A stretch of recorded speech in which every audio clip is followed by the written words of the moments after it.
Okay, so as you know, subject name is signal and system.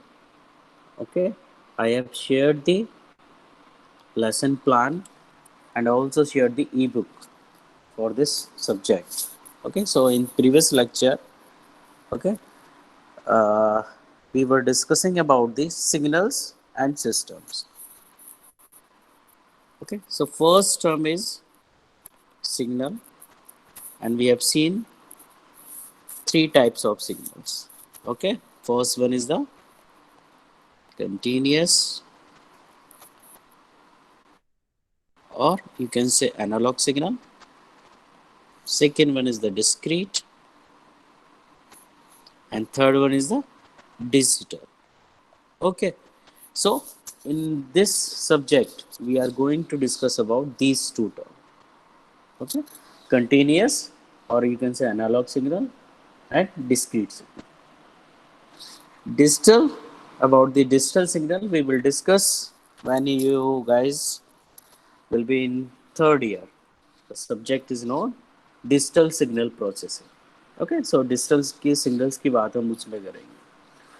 जो focused है वो इस बुक में, वो आपका सब्जेक्ट में दो ही सिग्नल है, दैट इज द कंटिन्यूअस और analogue, and second one the discrete. So one by one we will discuss these two signals about these properties. Okay, कैसे हम मैनिपुलेट करते हैं सिग्नल्स को, कैसे हम प्रोसेस भी करते हैं, क्या इनकी प्रॉपर्टीज होते हैं, कौन कौन से ट्रांसफॉर्म होते हैं, इनके बारे में हम डिस्कस करेंगे. ठीक है. सो कंटिन्यूअस सिग्नल्स क्या होते थे कि those who are those who are having a continuous nature with respect to this time domain. Okay, कि आप किसी भी टाइम पे अगर नोट डाउन करना चाहें, you will get the value. Value means जो भी फंक्शन है उस फंक्शन का एम्पलीट्यूड आपको मिलेगा. Like you have x t equal to sine t. Okay, so for every t you will get one value of the xt. Okay, but अगर हम discrete की बात करते थे, सो डिस्क्रीट में जैसा कि मैंने आपको बताया था, means suppose we have this signal and this is varying with respect to time xt. So if I am going to talk about the analog, is this signal is valid from till this t equal to 0 to, let's see, this t equal to t1. So this signal is valid from t equal to 0 to t1, and at any point of this value, suppose you are taking this t, any value of t, you will get one value of this xt, or you can say amplitude. Okay, but discrete में क्या हो रहा था, means we are interested only, let's see this is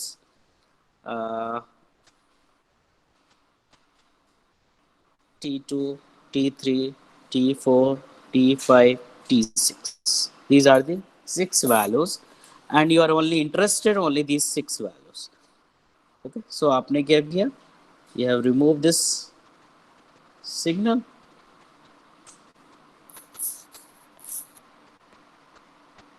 Okay, means we are only interested these values.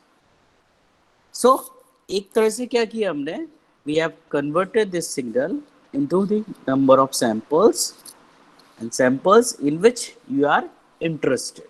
कि जिन values पे, जिस time के values पे आप इंटरेस्टेड हो, उसमें क्या वैल्यूज वाई एक्सिस पे है वो देखने के लिए हमने केवल वही वैल्यूज ली, बाकी सारे सिग्नल को हमने रिमूव कर दिया. Okay, so most of the time you will see कि पर्टिकुलर इन दिस सब्जेक्ट कि जब हम एनालॉग को डिफाइन करते हैं, कंटिन्यूस को डिफाइन करते हैं, we use this t term, and whenever we use discrete we use this n terms.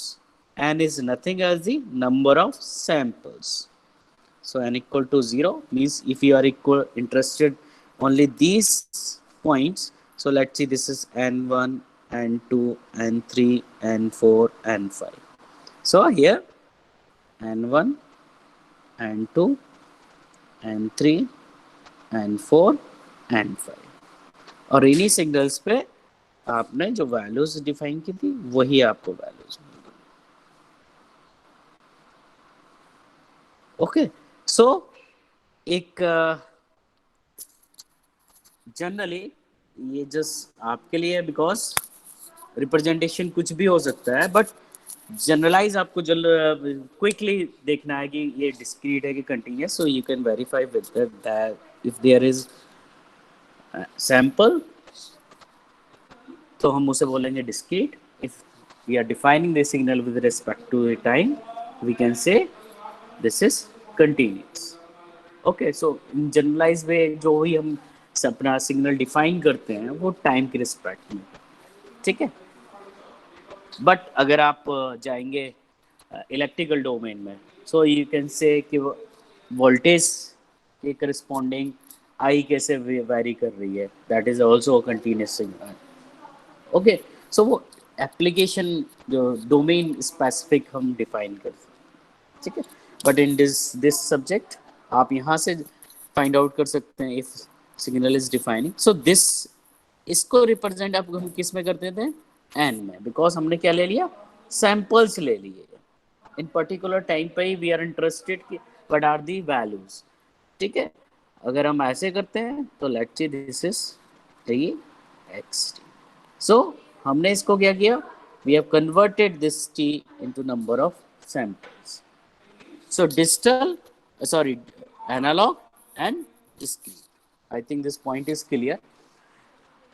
अब मैंने बोला था कि केवल हम इन्हीं दोनों के बारे में डिस्कस करेंगे, but before going to further, okay, according to lesson plan, how we are getting this digital signal because it is important. So मैं starting से जाता हूँ कि let's starting, so you can say we have received this discrete signal by sampling the x-axis. Okay, हमने यही किया कि जो हमें further required था, if you see this structure, तो जो जिस samples में हम इंटरेस्टेड थे हमने उनको रखा, बाकी सबको रिमूव कर दिया, तो हमें ये डिस्क्रीट सिग्नल मिल गया। अब मैंने आपको लास्ट क्लास में बताया था कि डिस्क्रीट से हमें फर्दर अगर डिजिटल में जाना है then we have to quantise the y axis. अभी हमने एक्स एक्सिस में किया था, अब हमें क्या करना होगा, y axis. Okay, so simple सा प्रोसेस है, मैं स्टार्टिंग से आपको बता देता हूँ। Let's see, we have received this signal, okay,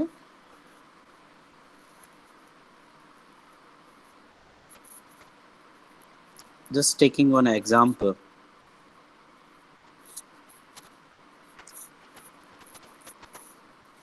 Okay, so let's see that's t equal to 0, t1, t2, t3, t4, t5। so हमें ये सैम्पलिंग करने के बाद ये सिग्नल मिल गया, ठीक है। और यहाँ पे हमारा let's see x T. Now हमें क्या करना है, वाई एक्सिस को भी क्या करना है, क्वांटाइज करना है। मैंने बोला सो आपने क्या किया, लेवल में डिवाइड कर दिया, 1 2 3 4 5। सो लेट्स सी दिस इज, अगर यहाँ पे L0, L1, L2, L3, L4, L5 और let's see this xt in voltage. So L1 is 1 volt, 2 volt, 3 volt, 4 volt, 5 volt। ये हमने कोई एक एग्जाम्पल ले लिया, क्लियर। सो अब आपको क्या करना है, वाई एक्सेस को आपने क्वांटाइज कर दिया, एक्स एक्सेस ऑलरेडी आपने सैंपलिंग कर ली। नाउ अब आपको सिंपली ये चेक करना है वेदर जो आपका सिग्नल है, जो वैल्यूज हैं ये T1, T2, T3, T4, T5, ये कहाँ पे किस लेवल पे लाई कर रही है, ठीक है। सो इसके लिए क्या करना है कि लेट्स सी, यहाँ से 0 है और L1 तो हमने क्या लिया, L1 को मान लिया 1 volt for example. So if the value is above 0.5, 0.5 से ज़्यादा है तो हम उसे बोलेंगे कि लेवल क्या है, L1, और हमने उसे मान लिया कि उसकी वैल्यू क्या होगी, 1 वोल्ट। और अगर 0.5 से कम है तो हम मान लेंगे उसका लेवल क्या है, L0, और यू कैन से 0। यही सब हम अब आगे भी अप्लाई करेंगे।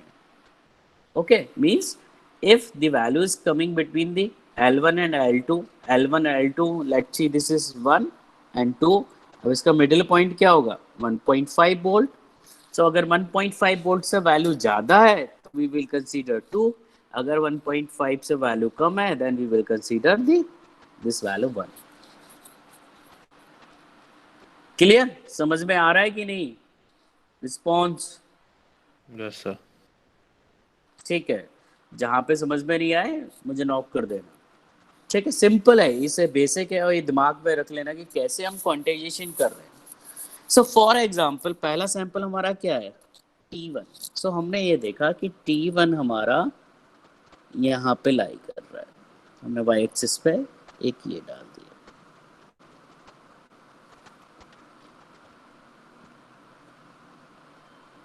क्योंकि हमें वाई एक्सिस पे ही देखना है वैल्यू कहाँ जा रही है।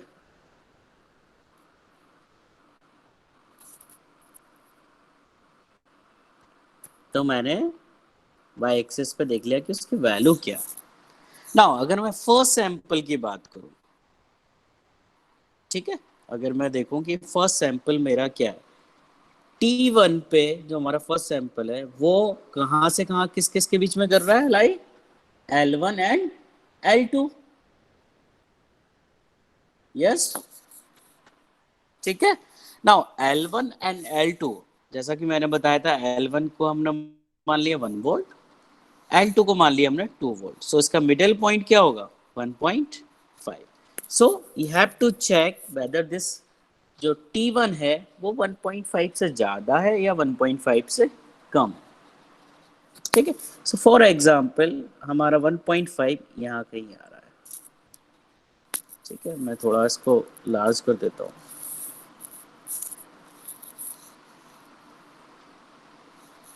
ठीक है, ऐसे हमने L2 एंड L3 का मिडिल पॉइंट क्या होगा, 2.5।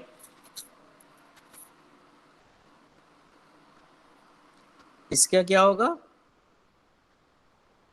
3.5। इसका मिडिल पॉइंट क्या होगा, 4.5।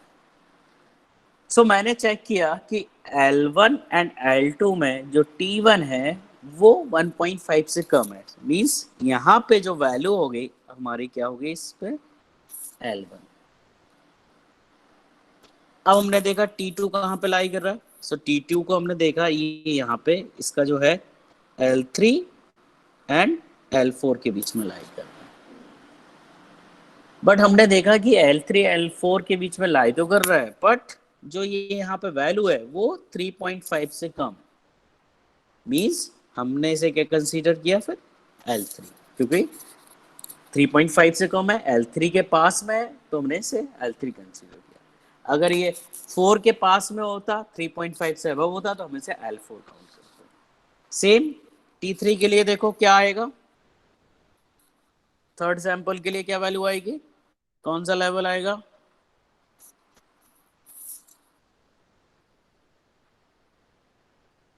L2। T3 के लिए L2। वेरी गुड, क्यों, क्योंकि ये वैल्यू 2.5 से क्या है, कम है। सो हमने यहाँ पे क्या लिख दिया, L2। ठीक है, T4 के लिए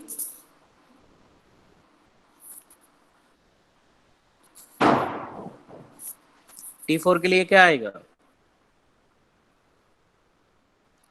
L1, बिकॉज जो वैल्यू है वो 0.5 से क्या है, ज्यादा। T5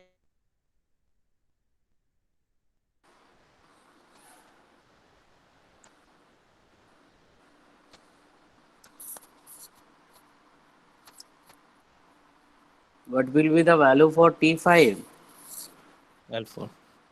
L4। L4। ठीक है, क्यों, क्योंकि 4.5 से कम है। देखो आप लोग अच्छे से रिस्पॉन्ड करिए, ठीक है, क्योंकि ये सब्जेक्ट मैथमेटिकल है, आपको खुद से भी ट्राई करना पड़ेगा, ठीक है। तो साथ में करते रहिए, प्लस बुक्स भी आप प्रेफर हो, इसलिए मैंने ई बुक आपको गूगल क्लासरूम पे अपलोड कर दी है, वहाँ से डाउनलोड करके स्टार्ट रीडिंग, ठीक है। सो यहाँ से this part is not available in your open bills की, ठीक है, इसलिए इम्पोर्टेंट है, क्योंकि उसमें जो बात की गई है वो केवल एनालॉग एंड डिस्क्रीट की बात की गई है, डिजिटल की बात नहीं की गई, बट इट इज़ इम्पोर्टेंट, क्योंकि एनालॉग से ही हम क्या जाते हैं, डिस्क्रीट में जाते हैं, और डिस्क्रीट से हम किस में जाते हैं, डिजिटल में जाते हैं, ठीक है। सो ये हमें लेवल्स रिसीव हो, ठीक है। नंबर ऑफ सैंपल्स हमारे पास 5 थे और 5 लेवल हमें रिसीव हो गए, ठीक है। नाउ आप लोग डिजिटल इलेक्ट्रॉनिक्स पढ़ के आए हैं, सो अगर मैं आपसे बोलूं कि यह है 5 सैंपल्स, ठीक है, 5 वैल्यूज हैं, 5 लेवल हैं, इन 5 वैल्यूज को आपको रिप्रेजेंट करना है, तो कितनी bit number of bits required होंगे, ठीक है। Let's see L0 is also L0 example हमारा, क्योंकि 0 we have to consider 0 also. तो अगर मैं बोलूं 5 सैंपल हैं आपके पास, तो आपको कितने नंबर ऑफ वैल्यूज, नंबर कितने नंबर ऑफ बिट्स रिक्वायर्ड होंगी इनको रिप्रेजेंट करने के लिए।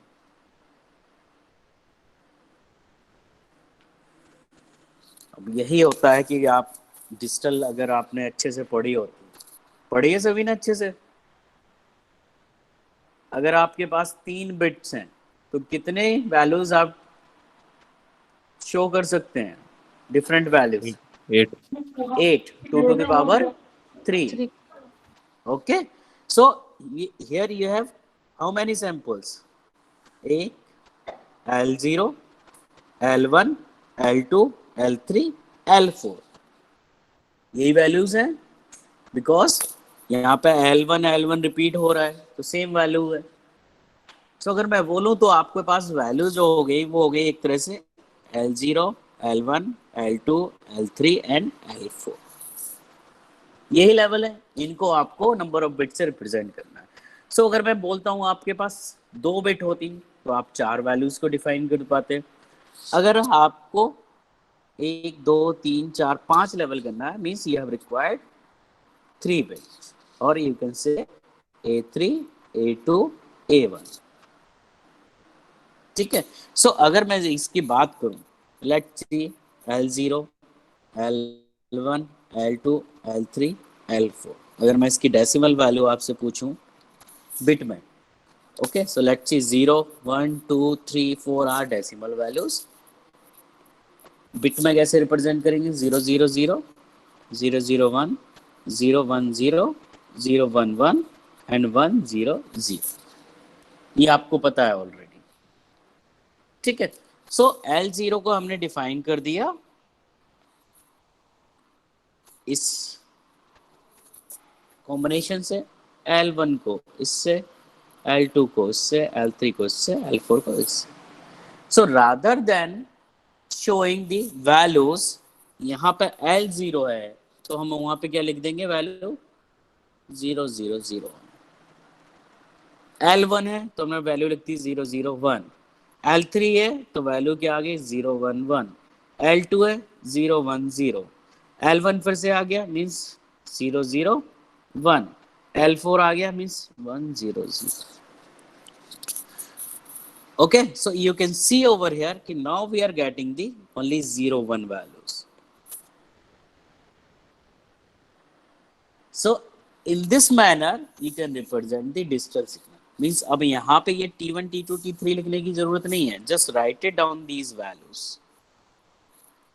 ये अंडरस्टूड होगा कि इन वैल्यूज पे हमारी ये वैल्यूज हमें मिल रही, सो सारा का सारा अब आपने किस में कर दिया, 0 और 1, ओके। मीन्स आपसे अगर पूछा जाए कि T1 पे वैल्यू क्या है, इस पॉइंट पे वैल्यू क्या है, सो जस्ट शो दी 0 0 1, क्योंकि आप यहाँ पे y एक्सिस पे डिफाइन कर दिया, आपने क्वांटाइजेशन करके इन वैल्यूज को डिफाइन कर दिया। So in this manner you will get the digital signal.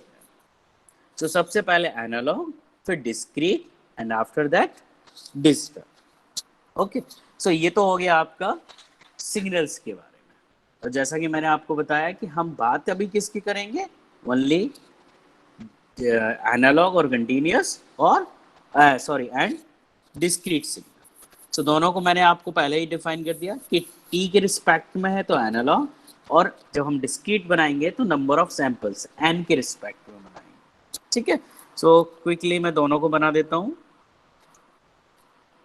ये एक्स टी इस फॉर्म में आएगा टी, और यही अगर मैं आपको सिग्नल बोलूंगा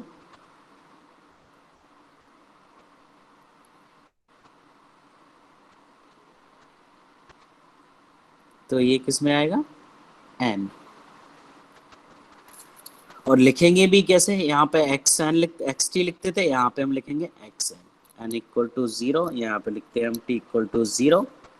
ठीक है, सो एन की value 1 2 3 4 5 6 means you are only interested these values, और जो नंबर ऑफ सैंपल्स हैं इन पे इंटरेस्टेड हैं।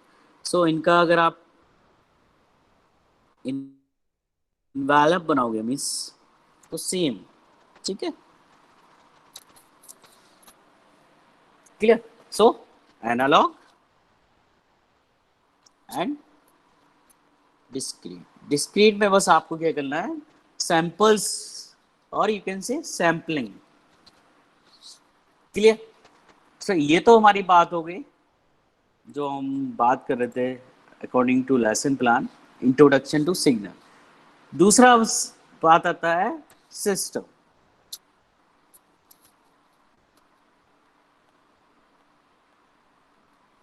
सिस्टम्स, सो ऑब्वियसली जैसा कि मैंने आपको पहले बताया था कि सिस्टम मतलब you are giving some input and you are getting some output. So अगर हमारे पास दो तरह के सिग्नल हैं तो दो तरह के हमारे पास क्या होंगे, सिस्टम भी होंगे। दो तरह की मैं क्यों का मान के चल रहा हूँ, क्योंकि मैंने आपसे बोला है कि हम बात क्या करने जा रहे हैं, केवल कंटिन्यूस की एंड डिस्क्रीट टाइम की। ठीक है, सो पहला अगर हम मैं बोलूँ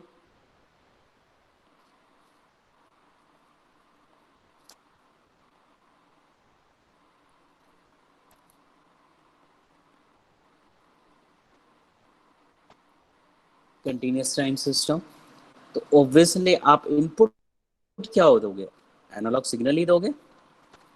सो xt we are giving, and let's see you are getting the, sorry, you are getting the yt। ठीक है, आपको क्या मिल रहा है, xt दे रहे हैं, yt मिल रहा है, and let's see this is, मैंने यहीं पे लिख दिया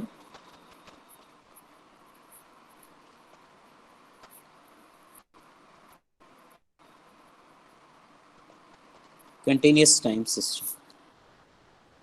ठीक है, एंड अगर मैं दूसरी बात करूं, ये तो हो गया कंटिन्यूस। ठीक है, discrete time system means obviously जो इनपुट आउटपुट आपको मिल रहा है उसी के बेसिस पे हम डिफाइन कर रहे हैं। सो डिस्क्रीट टाइम सिस्टम मतलब जो वो काम करेगा वो किस पे काम करेगा, जब आप उसमें इनपुट क्या दोगे, डिस्क्रीट, एंड आउटपुट पे you are getting the y n. ठीक है, नंबर ऑफ सैंपल्स के फॉर्म में ही मिल रहा है। So this is the discrete time system.